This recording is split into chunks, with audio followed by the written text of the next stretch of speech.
Now it's time to talk to the winning New York Jets head coach, Todd Bowles. The Todd Bowles Report is brought to you by Advanced Radiation Centers of New York. Todd, it's Michael and Don. First off, congratulations. Thank you. How you guys doing? We're doing great. Now, Don talked about this earlier, and I saw on SportsCenter, when you come and talk after the game, a game where your team played very well, I mean, you must be a great poker player because I couldn't tell whether you won or lost. Were you happy? I was very happy. I mean, talk about deadpan. I was very happy. I expressed that to the team. But not to the media. Not to the media. You get different sides. Well, it must have been across the board, everything. I mean, when you find out today that Cromartie is not out for the year and the kid's not really seriously hurt, he has a concussion, which is serious enough, I guess all boxes have to be checked on the positive side. I mean, that's a positive thing on both accounts. When you see those two go down like they did, immediately you think the worst, the way they left the field. So to have that good news today was very encouraging. I'm reading the book, Hail to the Redskins, and I'm just got to the part today where Joe Gibbs won his first game in 1981, and he was so excited that he went out and gave, game balls to everybody. And I noticed that you had given 5 out. So was that kind of an ode to Joe Gibbs, just how thrilled you were to get that first NFL win?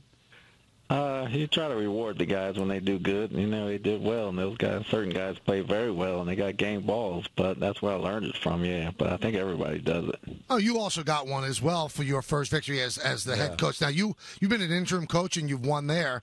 But I was wondering, let's rewind to before the game. You grew up 20 minutes, essentially, from MetLife Stadium. When you're driving to work yesterday, are you having a little emotional moment? Does Todd Bowles do that?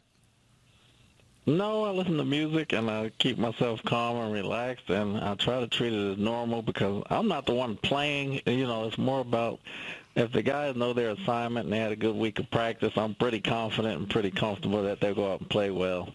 And they had a good week of practice, so I wasn't as excited from a butterfly standpoint, but there were a few butterflies in there. If there was any negative, Coach, I guess it would be early on, trouble getting off the field on third down. Were you nervous at all about how things kind of started out for your team? No, I mean, the quarterback got out the pocket a few times and ran, and everything broke down. It's not like they were just throwing the ball, picking us apart. So, those things can be corrected, and once we got those things corrected, we settled down and played football. I wonder, Coach, how difficult is it when the starting quarterback goes down and the guy who comes in is completely different type of quarterback? I'm sure you didn't do that many reps on Johnny Manziel. How much of a scramble is it when he comes in, he's playing quarterback for the final 3 quarters? It's not much of a scramble because they still have to run their system. It's not like they can have a completely different system for McCown and a completely different system for Johnny because that takes too long of practice and you can't get all that done unless you're not installing that much. But McCown ran, so with Johnny coming in being a little bit faster and a little bit more athletic, it wasn't much different in the game plan, so it worked out for us. Todd, the news is very encouraging about Cromartie, but when he first went down, what was going on in your mind right now about his future when you see him lying there?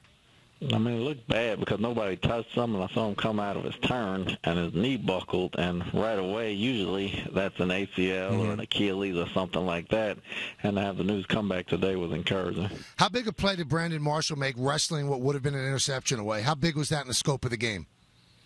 I thought that was the biggest play of the game.